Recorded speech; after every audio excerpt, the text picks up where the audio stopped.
With the holidays around the corner, our behavior will determine if and when Arizona's hospitals will become overwhelmed. ABC 15's Mike Pelton with advice from an expert on how to navigate the coming weeks as COVID-19 gradually gets worse across our state. I do believe that this is a tipping point. We're certainly trending in the wrong direction. That's Wendy Smith-Reeve, Arizona's former director of emergency management, who is now an ABC 15 analyst. She says in the coming weeks, think about what you choose to do and how it affects those around you. Let's do the right thing and make sure that we're not being social. It's really about staying home and staying healthy. And that's really what people need to do. That advice coming the same day alarm bells ringing in the latest White House report obtained by ABC News. Quote, Arizona must now increase mitigation efforts as it did in the summer to flatten the curve.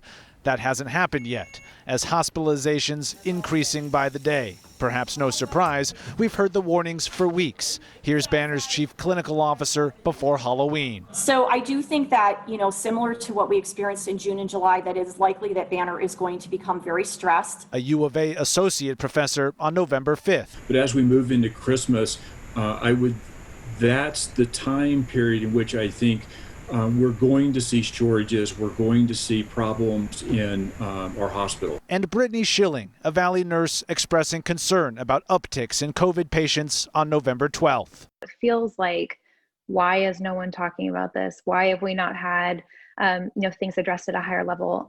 Why are we not pulling back on certain things? Because we do know what's coming. Meanwhile, from state leaders, no new policies, just a continued plea to wear a mask. Mike Pelton, ABC 15, Arizona.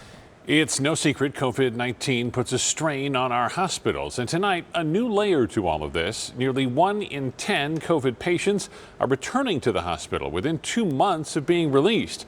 That's according to a study by the CDC, which looked at more than 126,000 patients.